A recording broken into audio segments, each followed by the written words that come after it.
أعوذ بالله من الشيطان الرجيم بسم الله الرحمن الرحيم الحمد لله رب العالمين والصلاة والسلام على رسول الله مولانا محمد مصطفى وعلى آل صحبه وسلم مدد يا الله مدد يا رسول الله مدد يا أولي الله أما بعد. Ceci étant dit. Alors, on reprend nos cours parce qu'on n'a pas pu le faire la semaine dernière, mais on reprend nos cours d'histoire et civilisation islamique. On est toujours sur le khilafat d'Ammar ibn al-Khattab, radiyallahu anhu, et on va un petit peu parler des différents fronts, des autres différents fronts qu'il a eu au temps de son khilafat. On peut prendre en exemple, la dernière fois on avait parlé du front en Perse, dans nos derniers cours, et là on va attaquer aujourd'hui les Futuhat du Sham, et bien sûr, je vous enverrai la carte. Je vous enverrai la photo de toute façon dans sur le serveur, Inch'Allah. Alors, Bismillah. Donc, au cours de la bataille de Yarmouk, les armées musulmanes dirigées par Abu Ubaïda ibn al-Jarrah étaient secondées par Khalid ibn al-Walid. Et ils infligèrent une défaite cuisante aux Byzantins au Chem. En l'an 14 de l'Hégire, les musulmans apprirent que de nouvelles armées en provenance de Byzance faisaient route vers le Cham. Ils se dirigèrent donc vers Damas et les armées d'Abu Ubaïda et de Khalid ibn al-Walid l'encerclèrent. Le siège dura plus de 2 mois et prit fin, comme l'affirme l'imam as-Suyuti, à la fois par une manœuvre militaire et également par la voie diplomatique. Ce qu'il faut comprendre, c'est que les troupes d'Abu Ubaïda et les troupes de Khalid ibn al-Walid étaient postées aux deux extrémités de la ville, alors que Khalid ibn al-Walid parvenait enfin à effectuer une percée. Et les Byzantins de la ville, conscients qu'ils n'avaient plus aucune chance de résister, s'empressèrent de conclure un accord de paix avec Abu Ubaïda, radiyallahu anhu, qui pour sa part ignorait tout de l'initiative de Khalid ibn al-Walid. Je vais essayer de voir sur le deuxième livre s'il y a un peu plus de détails sur la bataille de Yarmouk. Parce que c'est quand même une bataille très importante en fait au niveau de l'histoire islamique. Pour l'instant, on va finir et après on va voir s'il y a la bataille de Yarmouk un peu plus en détail. Donc les troupes musulmanes avancèrent ensuite vers la ville de Homs, de Baalbek, de Hama, Latakié, Latakié c'est le nom d'une ville, et atteignirent enfin Antioche et le Bosphore. Euh, Ainsi, le Shem, euh, comprenant bien sûr la ville d'Al-Aqsa, donc la ville de Jérusalem, ou Beit al-Maqdis, devint dès lors devint une terre musulmane. Et ça, comme on le voit dans nos cours du mercredi, quelques siècles plus tard, Al-Aqsa tombera entre des mains étrangères avant qu'un héros musulman du nom de Salahuddin al-Ayyubi, rahimallah, vienne l'arracher à ses envahisseurs. Euh, et depuis 1948, Al-Aqsa est à nouveau prisonnière en attendant le jour de sa libération, Inch'Allah ou Ta'ala. Donc, je vais essayer de trouver le récit.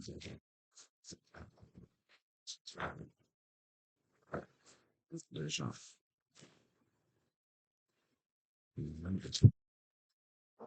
Euh,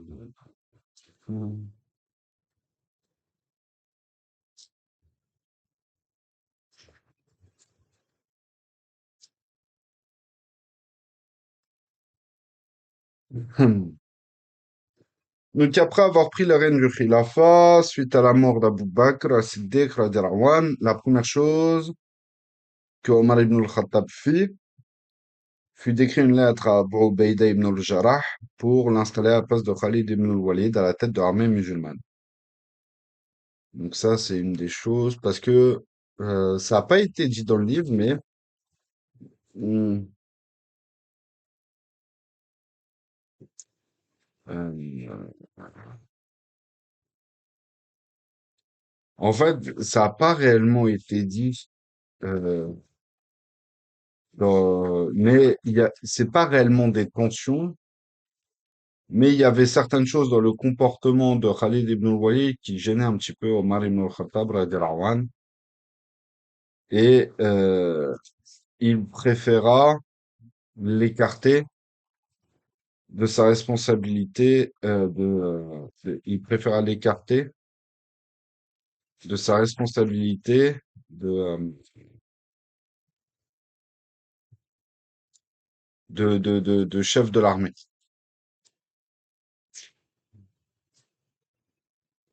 La bataille de Yarmouk, c'est la bataille de Yarmouk. Je, je pense que la fois de-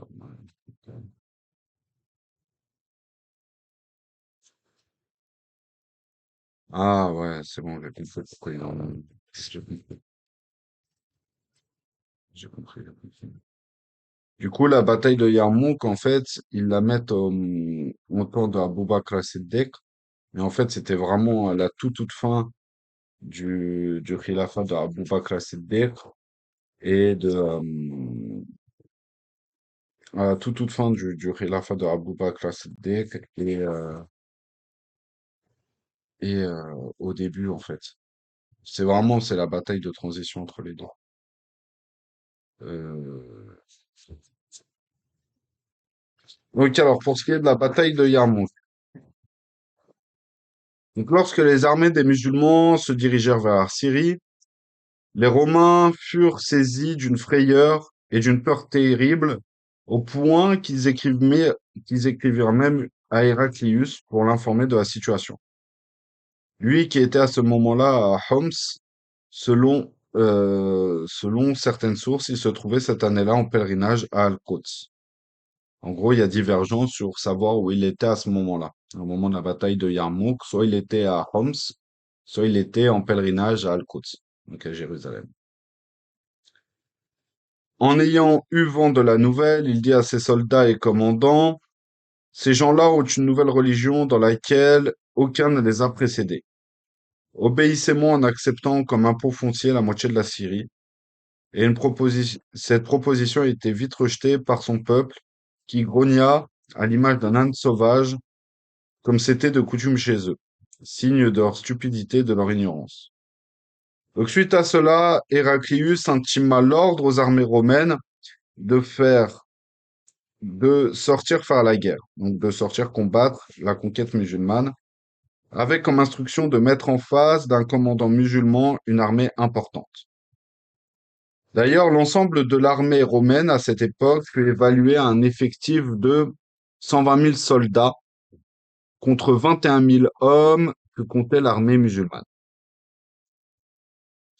Ceci sans tenir compte de l'armée qui était avec Ikrima ibn Abi Jahl et qui était stationnée à l'extrémité de la Syrie et qui servait de couverture aux musulmans. Les commandants de l'armée musulmane rédigèrent une correspondance à Abu Bakr et à Omar radhiyallahu anhuma, pour les informer de la situation. Abu Bakr écrivait alors à Khalid ibn al-Walid euh, de se porter avec ses hommes en Syrie et de désigner quelqu'un pour le remplacer en Irak. Il porta donc son choix sur Al- Al-Muthanna ibn Haris et s'empressa de rejoindre la Syrie, à la tête d'une armée évaluée à 9 500 hommes. Pour ce faire, il désigna comme guide un homme du nom de Rafah ibn Umayra at-Ta'i.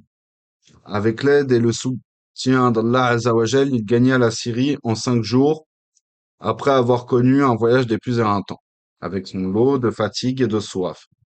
Que seuls les gens de l'armée, que seuls les gens armés de bravoure et de confiance en Dieu, de courage, d'endurance et de résolution parvinrent à entreprendre.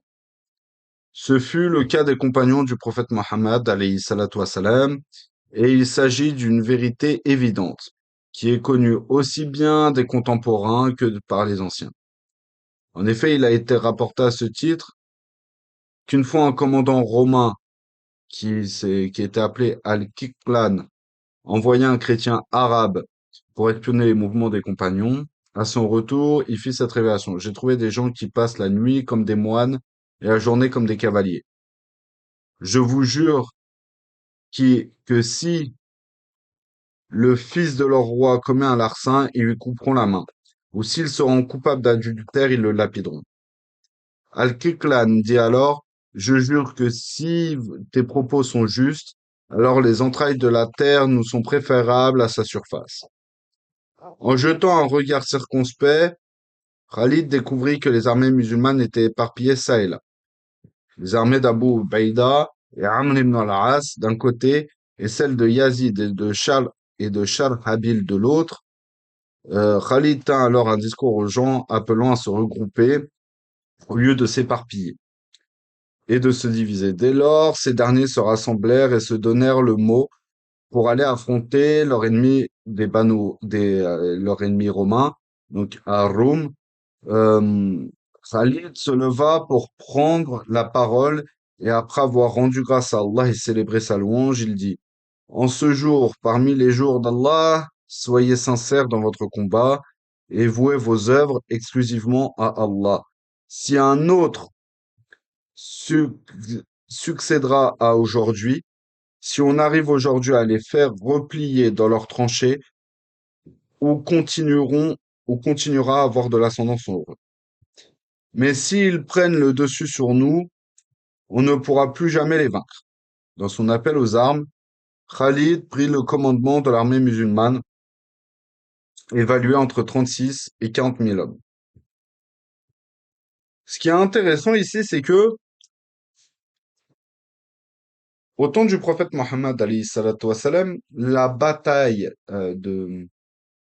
si je puis dire, la bataille d'importance primordiale pour les musulmans, qui, euh, si ils venaient à perdre cette bataille, c'en était fini de l'islam, c'était la bataille de Badr. Et on peut faire ce parallèle avec, de toute façon, on le verra plus en détail dans nos cours de Sierra, mais on peut faire ce parallèle effectivement aussi avec la bataille de Yarmouk.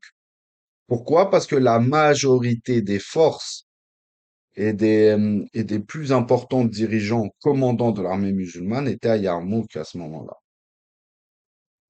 Et s'ils venaient être défaits, on serait fini pour euh, l'expansion musulmane en fait à travers le monde. Et en tout cas, de ce qu'on voit à ce moment-là, c'est pour ça que ces deux batailles-là sont d'une importance, si je puis dire, sont d'une importance quasi divine pour la suite justement de l'histoire de la communauté musulmane.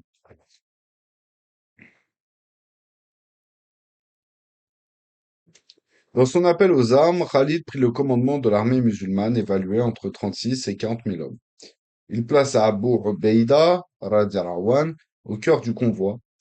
Sur la droite, Amr ibn al-As, qui était épaulé par Sharhabil ibn Hasna. Et à sa gauche, Yazid ibn Abu Sufyan. Quand les deux armées se manifestèrent et que les deux parties s'affichèrent, Abu Ubaïda se mit à recommander aux musulmans ceci. Ô serviteurs d'Allah, si vous faites triompher la cause d'Allah, il vous fera triompher et raffermira vos pas. Ô groupe de musulmans, soyez patients, car la patience délivre la personne de la mécréance. Il lui attire l'agrément d'Allah et la protège contre l'opprobre. Ne quittez pas vos rangs.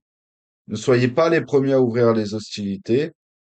Étendez les lances et protégez-vous au moyen de boucliers. Gardez le silence, si ce n'est pour évoquer le nom d'Allah dans votre fort intérieur, et ce jusqu'à recevoir l'ordre si Allah le veut. Amr ibn al-As dit quant à lui, aux musulmans, baissez vos regards, enfourchez les montures et étendez les lances, car celui qui accepte la vérité rejette le mensonge et récompense le bien par le bien. Et puis j'ai entendu que les musulmans vont conquérir village par village et palais par palais. Ne vous faites pas impressionner par leur importance et par leur nombre, car si vous leur donnez de l'importance, ils vous survoleront comme un essaim de perdreaux. Lors de la bataille d'Al-Yarmouk, Ikrima ibn Abi Jahl, radiallahu anhu, dit: J'ai combattu le messager d'Allah, alayhi salatu wassalam, à différentes reprises, et vous pensez que je vais vous éviter aujourd'hui. Puis il lança: Qui prêtera serment d'allégeance jusqu'à sa mort? Son oncle paternel, Al-Harith ibn Hisham, et Dirar ibn al-Azur lui prêtèrent serment d'allégeance, suivis par 400 hommes parmi les figures de proue des musulmans. Il livra un combat acharné qui fit non seulement des blessés dans leurs rangs, mais aussi des morts. Et parmi eux, on peut compter Dirar ibn al-Azur, radiallahu anhum. Allahu Akbar. Des éclairs de folie chez moi aujourd'hui. Alors, handicapés par leurs blessures, les blessés demandèrent de l'eau. Ramenant celle-ci, chaque blessé la fit passer d'abord à son compagnon, à son propre détriment, de peur de le voir mourir de soif, et ainsi de suite. Si bien que tout le monde fit de même envers son prochain. Finalement, ces musulmans finirent par tous mourir de soif, sans qu'aucun ne cherche à se favoriser sur les autres. Ensuite, Khalid ibn al-Walid radiallahu anhu, marcha en direction des Romains, où une bataille éclata et qui dura de la matinée jusqu'à l'approche du coucher du soleil. Les musulmans célébrèrent les prières du Zohr et du Asr en se limitant à faire bouger la tête sans s'asseoir ni se prosterner au sol. Sur sa lancée, Khalid réussit à enfoncer les lignes romaines en leur livrant un combat des plus acharnés, non sans les poursuivre dans leur dernier retranchement, avec à la clé le triomphe des musulmans, à la clé le triomphe des musulmans. Les polythéistes prirent la fuite du champ de bataille et se sauvèrent. 120 000 d'entre eux furent tués au cours de cette bataille.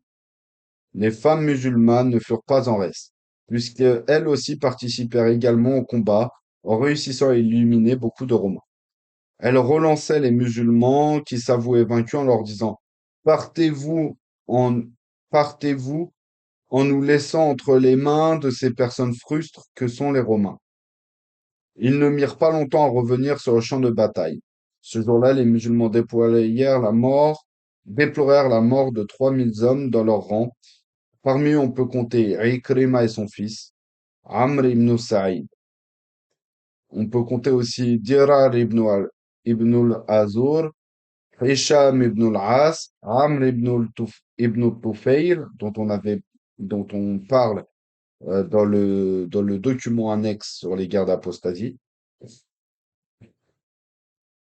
Euh, donc Amr ibn Tufayl ibn Amr ad-Dousi. Il est à signaler que lorsque Amr ibn al-As et 4 de ses compagnons se replièrent en s'avouant vaincus, ils furent vite blâmés par les femmes musulmanes qui les obligèrent à retourner au champ de bataille. Il a rapporté d'après Saïd ibn al-Musayyib qui tient ceci de son père au jour de la bataille de Yarmouk. Et alors que les sons se turent, nous entendîmes un cri qui fut sur le point de remplir le campement, disant: Ô victoire d'Allah, approche. Ô groupe de musulmans, faites preuve de constance et d'endurance. Il s'agissait d'Abu Sufyan sous l'étendard de son fils Yazid. Ainsi, Allah a prescrit le triomphe aux musulmans au cours de cette grande et mémorable bataille. Puis Khalid poursuivit les Romains, ayant subi un revers jusqu'à Damas, où il fut accueilli par des habitants qui lui dirent: Nous tenons toujours à notre engagement et à notre compromis. En prenant la fuite et après avoir subi un tel revers, les troupes romaines ont cherché à rejoindre Héraclius, qui était à ce moment-là à Homs, poursuivi par les musulmans, qui continuèrent à les tuer, à les traquer sur le chemin, à faire des prisonniers et à mettre la main sur les butins de guerre. Cependant, Héraclius quitta Homs pour s'éloigner davantage des musulmans. Puis après avoir fêté la victoire qui leur était accordée par Allah sur leurs adversaires, les musulmans furent informés par Khalid de la nouvelle de la mort d'Abu Bakr as-Siddiq radiallahu anhu, qu'Allah le Très-Haut, qu'Allah le Très-Haut remplaça par Omar ibn al-Khattab, surnommé Al-Farouq radiallahu anhu. Et maintenant, on va voir, parce que cette, euh, cette conquête est également très importante, c'est la conquête d'Al-Quds, donc de Jérusalem. Après avoir terminé avec Damas, Abu Obeida, donc là, on a avancé un petit peu, on va pas faire toutes les batailles, mais voilà. Donc, après avoir conquis plusieurs villes, dont Damas, Abu Obeida rédigea une correspondance aux habitants d'Ilia, donc qui est l'actuelle Jérusalem, les appelant à Allah et à l'islam, ou à défaut de payer la jizya. En cas de refus, ils seraient combattus. Ils refusèrent quand même. Il mit donc cap vers eux et prit soin de se faire remplacer à Damas par Saïd ibn Zayd. Abu Ubaïda assiégea Jérusalem et mit la pression sur ses habitants jusqu'à ce qu'ils acceptent un compromis, à condition de voir venir chez eux Amir al-Mu'minin, c'est-à-dire Omar ibn al-Khattab radiallahu anhu en personne. Abu Ubaïda écrivit donc à Omar pour le mettre au courant de la situation. Ce dernier consulta ses compagnons pour avoir leur avis sur la question. Othman ibn Affan radiallahu anhu lui conseilla de ne pas répondre à leurs vœux, histoire de contredire leur volonté. Quant à Ali ibn Abi Talib, radiallahu anhu, alayhi salam, il le persuada au contraire de leur rendre visite afin de soulager un tant soit peu les musulmans. Finalement, Omar radiallahu anhu, opta pour l'idée de Ali ibn Abi Talib alayhi salam, au détriment de celle de Othman. Il se rendit alors chez eux avec une armée de soldats musulmans en laissant la ville sainte de Médine sous le commandement de Ali ibn Abi Talib. Et en arrivant en Syrie, Omar ibn al-Khattab radiallahu anhu trouva à son accueil Abu Ubaïda et certains grands chefs à l'image de Khalid ibn al-Walid et Yazid ibn Abi Sufyan. Tout en marchant à pied, Abu Ubaïda esquissa un geste pour embrasser la main de Omar ibn al-Khattab qui marchait à lui. Et Omar esquissa un geste pour en faire de même, mais les deux se ravisèrent. Ensuite, Omar ibn al-Khattab continua son chemin jusqu'à trouver un compromis avec les chrétiens de Jérusalem, à condition d'évacuer les Romains. Dès lors, il pénétra dans la mosquée sainte de Jérusalem par par la porte par laquelle s'était introduite le prophète alayhi salatu wassalam la nuit d'Al-Isra, donc du voyage nocturne. Il accomplit 2 rak'ahs, ici c'est les 2 rak'ahs de Tahiyat al-Masjid, donc de salutation de la mosquée, en guise de salut, puis le lendemain, il guida les prières à la tête des musulmans. Il rechercha l'emplacement de la pierre d'Al-Sahra qui lui fut indiquée par certains érudits. Il nettoya la pierre de la poussière qui la couvrait en transportant cette dernière dans un bout de son habit, imité d'ailleurs par les musulmans. Pour rappel, les Romains firent de la pierre un entrepôt de leurs ordures, sachant qu'elle servait de qibla pour les Juifs. On y trouvait même des bandes hygiéniques pour les femmes. Après son départ de Médine, Omar ibn al-Khattab radiallahu anhu avait recours à un cheval pour voyager rapidement après avoir laissé sa place à Ali ibn Abi Talib radiallahu anhu. En cours de route, il prit ses quartiers dans un endroit qui était appelé Al-Jabiya. Là, il donna un long prêche aux gens où il dit: Ô gens, soyez sincères dans vos intentions, ainsi vos actes suivront. Œuvrez pour votre vie dernière ainsi que la vie première. Ainsi, la vie première vous paraîtra surmontable. Quiconque aspire à atteindre le chemin menant au paradis doit être avec le groupe, car le diable aime celui qui reste seul. Mais à deux, il est davantage repoussé loin. Un homme ne peut s'isoler avec une femme sans que le diable ne leur tienne compagnie.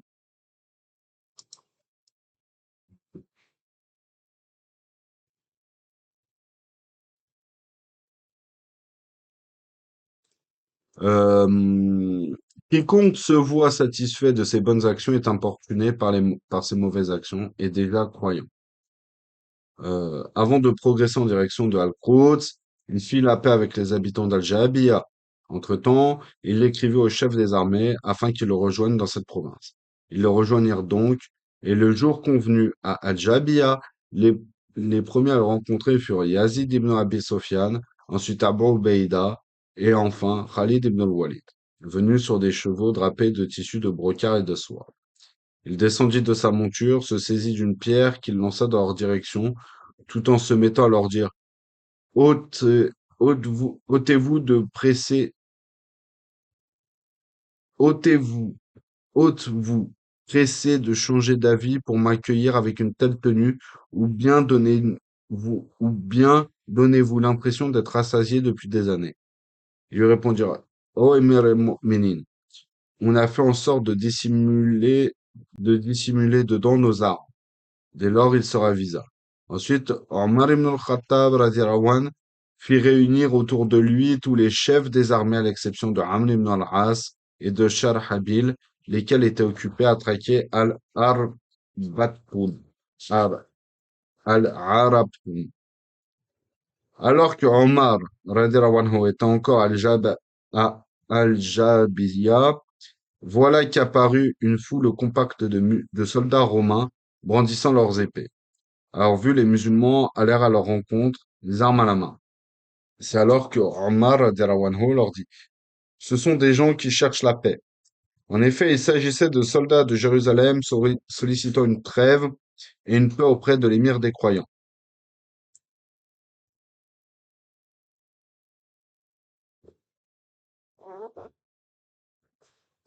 Après avoir eu vent de son arrivée, Omar radiallahu anhu accéda alors à leurs vœux en leur rédigeant un écrit scellant la paix et le compromis entre eux, tout en les soumettant à la capitation, à la jizya, le tout accompagné d'un ensemble de conditions. Un écrit attesté par Khalid ibn al-Walid, Amr ibn al-As, Abdurrahman ibn Auf, ainsi que Muawiyah ibn Abi Sufyan. Et cela a eu lieu la 15e année de l'Hégire. Il rédigea également un autre récit aux habitants d'Al-Loud, leur imposant la jizya avec un compromis similaire à celui des habitants d'Ilia, c'est-à-dire de Al-Quds de Jérusalem. Al-Arabtoun, quant à lui, avait fui en Égypte, dont il fit un refuge jusqu'à ce que le pays tombe entre les mains des musulmans, avec à leur tête Amr ibn al-As. Dans sa fuite, il prit la direction de la mer et continua à diriger certains escadrons qui combattraient les musulmans.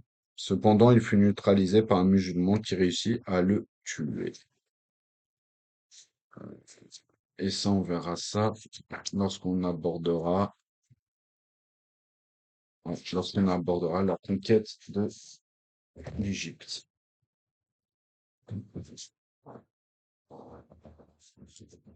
On va commencer maintenant d'ailleurs. Il y a une petite anecdote avant d'attaquer la conquête de l'Égypte. Une petite anecdote.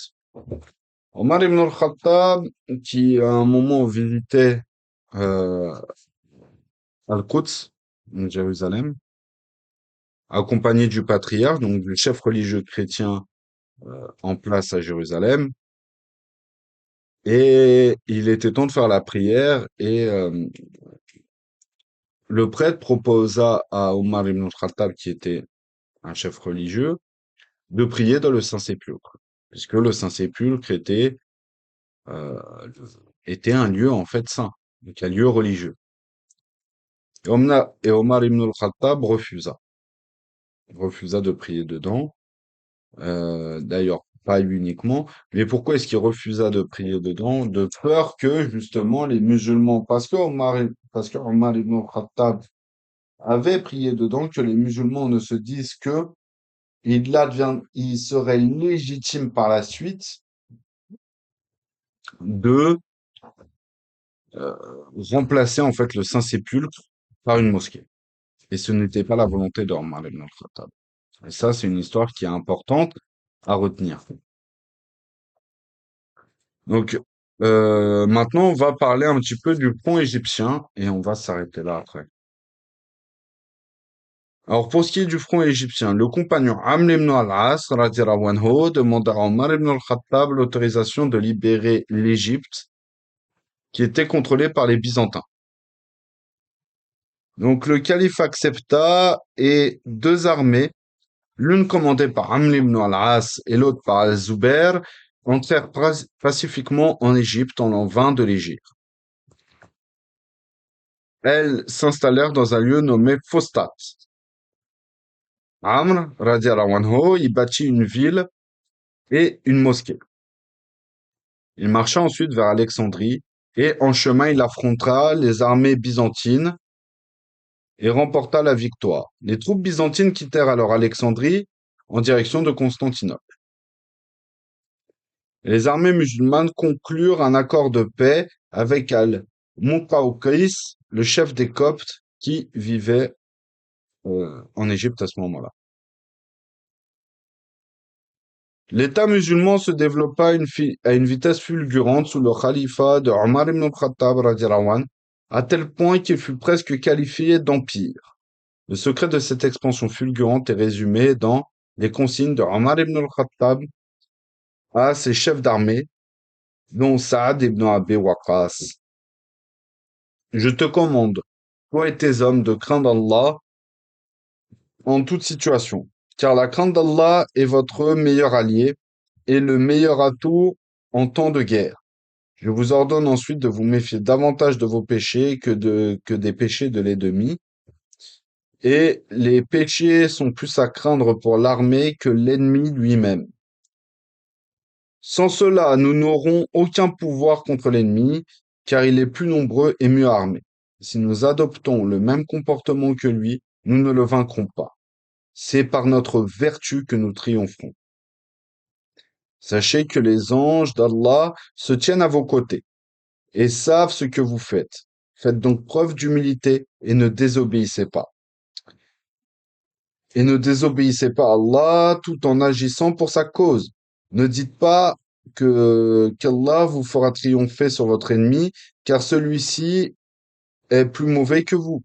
Dieu a fait triompher les Zoroastriens, donc c'est un ancien empire perse, sur le peuple d'Israël, car celui-ci s'était rebellé contre Allah. Ils ont pénétré dans les demeures et la promesse est accomplie. Sourate 17 au verset 5. Demandez le soutien d'Allah et demandez la victoire. Qu'Allah vous vienne en aide. Amin.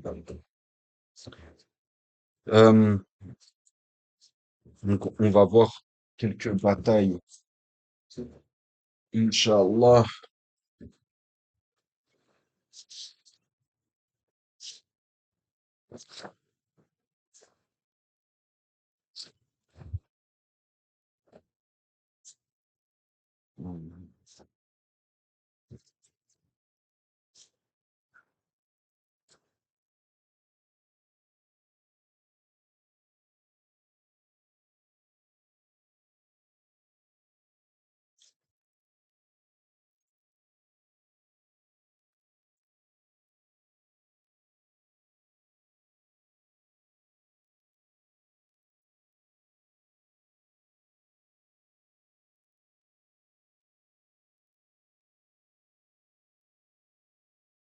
On verra les autres,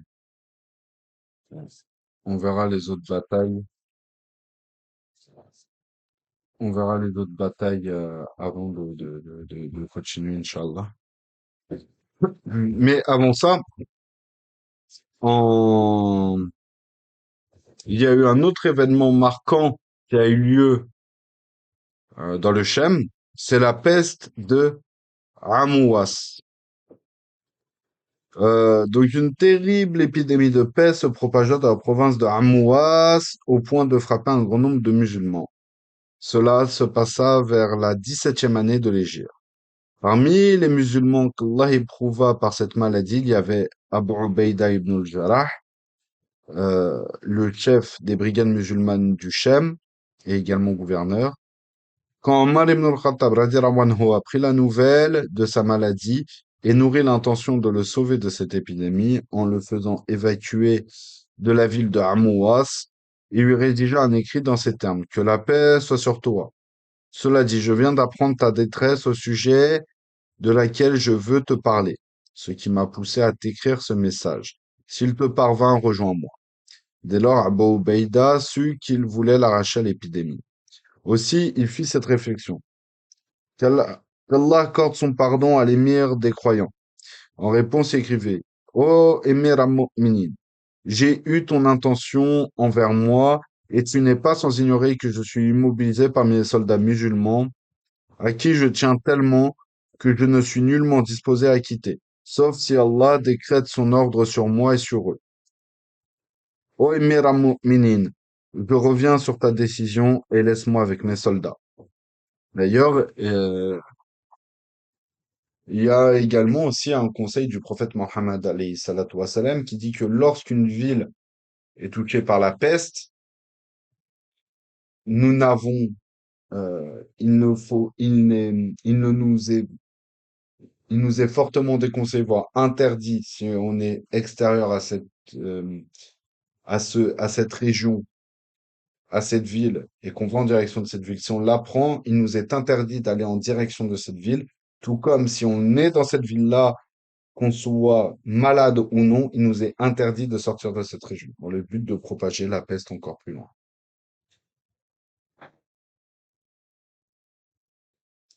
En lisant les termes du message, Omar ibn al-Khattab radiallahu anhu ne s'empêcha pas de pleurer, chose qui n'échappa pas à la vigilance des gens qui lui demandèrent: Ô émir al-Mu'minin, Abu Ubaïda est-il mort? Il répondit: Non, mais il a failli. Omar lui écrivit de nouveau pour lui dire ceci: Que la paix soit sur toi. Cela dit, du moment que tu as entraîné les gens dans un endroit profond, ramène-les à un endroit élevé. Il marcha donc avec les gens jusqu'à prendre ces quartiers à Al-Jabia. Et ces derniers sortirent indemnes de l'épidémie. Il est rapporté au sujet de l'épidémie de Amouas que lorsque Omar ibn al-Khattab radiyallahu anhu arriva en Syrie, il fut reçu à Al-Jabia par les chefs des armées musulmanes, Abu Ubaïda, Yazid ibn Abi Sofyan et Khalid ibn al-Walid, qui l'informèrent de la propagation de l'épidémie au pays du Sham. Quand Omar ibn al-Khattab radiyallahu anhu consulta les Muhajirun et les Ansar sur la question, un homme lui dit: Tu es venu pour une chose, tu ne reviendras pas sur ta décision. Un autre enchaîna: On ne te voit pas mettre en péril la vie des figures de proue des compagnons du prophète alayhi salatu wassalam, à cause de cette épidémie.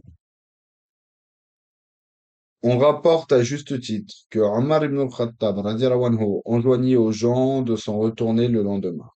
Ce à quoi Abu Ubaïda lui rétorqua: Est-ce une fuite du destin d'Allah? Omar lui rétorqua: Absolument. Il s'agit de fuir un destin d'Allah pour un autre destin d'Allah. Que dis-tu de, que dis-tu? Si tu descends un jour, si tu descends un jour une vallée à deux rives, l'une fertile et l'autre stérile. Si tu fais paître tes bêtes dans la terre fertile, tu le fais par le dessein d'Allah. Et si tu les fais paître dans celle qui est stérile, tu le fais par le dessein d'Allah. Puis il poursuivit: J'aurais aimé l'entendre de la bouche d'un autre que toi, ô Abu Ubaïda. C'est à cette même période que Abdurrahman ibn Aouf radhiyallahu anhu était occupé dans ses missions.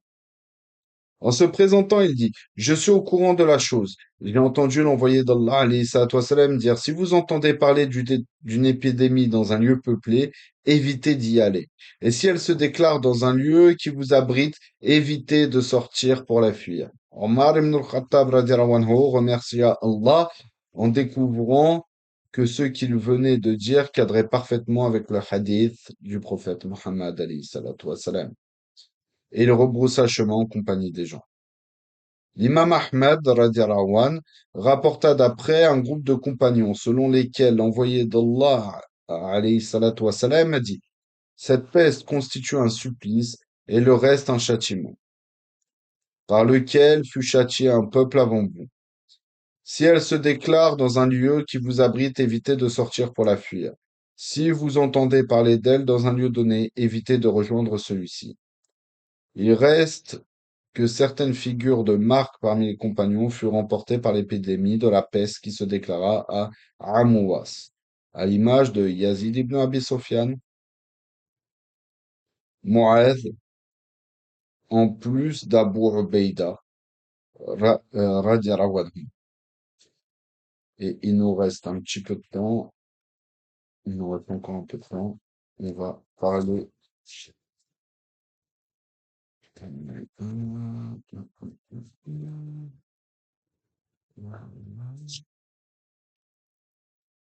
Et pour finir ce cours, on va parler de la mort de Khalid ibn al-Walid, qui est un autre événement important.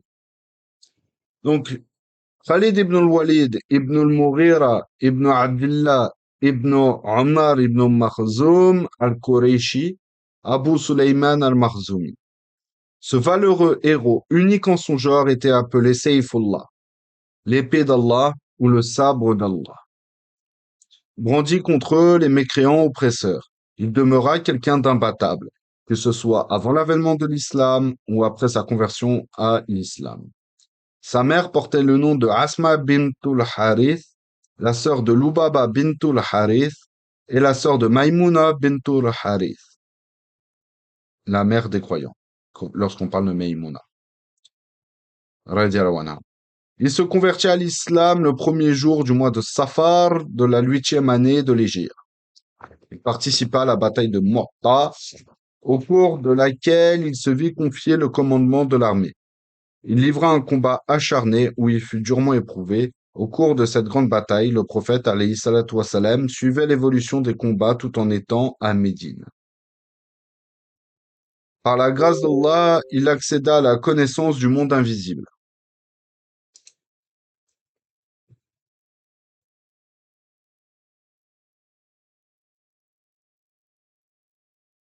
Et se mit à dire: Zayd se saisit de l'étendard avant d'être atteint. Ensuite, il fut saisi par une des épées d'Allah et Allah lui accorda la victoire.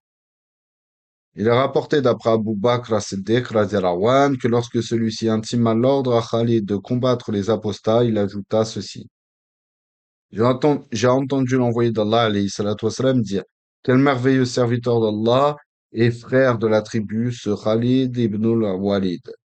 L'une des épées d'Allah brandie sur les infidèles et les mécréants. On va avancer. Euh.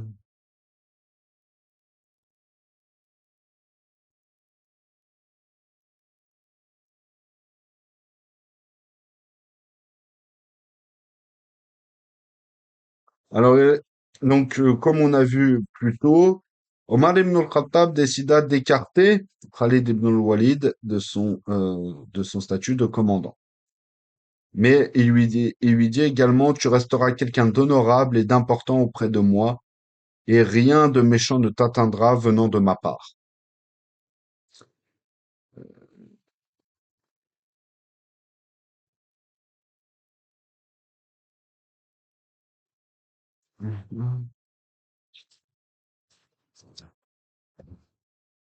On rapporta que lorsque Khalid ibn al-Walid radhiyallahu anhu fut sur le point de mourir, il dit: j'ai sollicité le combat là où je l'attendais, et le destin voulut que je meure sur mon lit.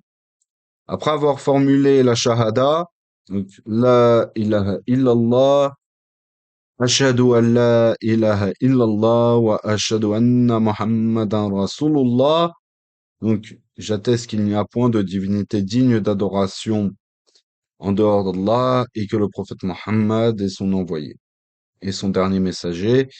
Nulle autre œuvre ne m'est aussi importante qu'une nuit passée à se barricader sous un ciel pluvieux jusqu'au matin avant de prendre d'assaut les mécréants. Lors de son décès, Omar ibn al-Khattab radiallahu anhu assista à ses funérailles en disant aux épouses de Khalid ibn al-Walid de verser des larmes sur Khalid sans exagérer ni pousser de cris. Il a rapporté dans le Sahih Bukhari que Omar ibn al-Khattab radiallahu anhu dit alors de cette terrible circonstance, laisser les épouses pleurer Abu Suleyman, donc la kunya de Khalid, tant qu'elles ne le font pas dans l'exagération et ne poussent pas de cris. Il est également rapporté à ce titre que lorsque Khalid ibn al-Walid radiallahu anhu rendit l'âme, les femmes des Banul Mughira se rassemblèrent dans la maison de Khalid radiallahu anhu et se mirent à pleurer. Puis on dit à Omar ibn al-Khattab radiallahu anhu, elles se sont rassemblées dans la maison de Khalid pour le pleurer et elles risquent de te faire entendre quelque chose de désagréable. Envoie donc quelqu'un pour les dissuader. Mais Omar ibn al-Khattab radiallahu anhu répondit, il leur appartient de verser des larmes pour Abu Suleyman, tant qu'elles ne le font pas dans l'exagération et qu'elles ne poussent pas de cris. Et Khalid ibn al-Walid radiallahu anhu quitta ce monde à l'âge de à la 21e année de l'Hégire dans la ville de Homs. Les sources parlent de la ville sainte de Médine. À sa mort, il ne laissa comme bien que son cheval, son serviteur et ses armes. Omar ibn al-Khattab dit au sujet de sa disparition qu'Allah accorde sa miséricorde à Abu Suleyman. Il trouvera auprès d'Allah une meilleure situation que la sienne. Il mourut heureux et vécut comme quelqu'un de méritant. Seulement le temps est ce qu'il est.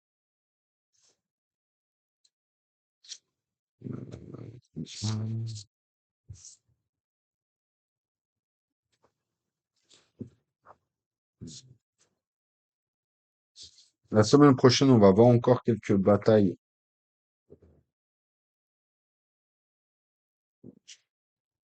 On va voir quelques batailles. On va voir encore quelques batailles et conquêtes du temps du calife Omar ibn al-Khattab, radiallahu anhu. Et par la suite, on avancera tranquillement, Inch'Allah. Euh, et après, on verra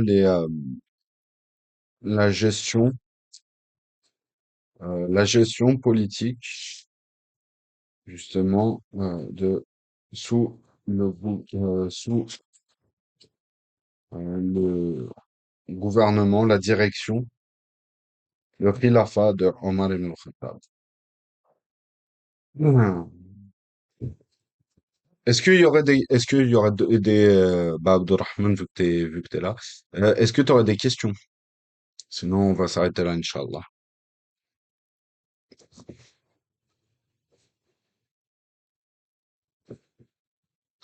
Si c'est tout bon pour toi, on va s'arrêter là.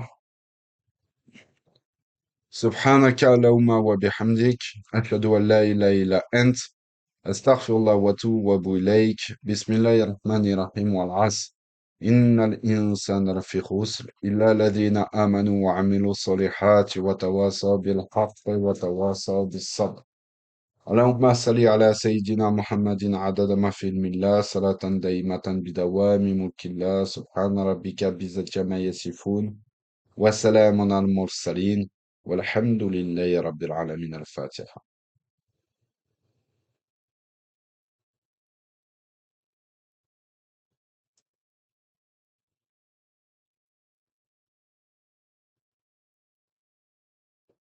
السلام عليكم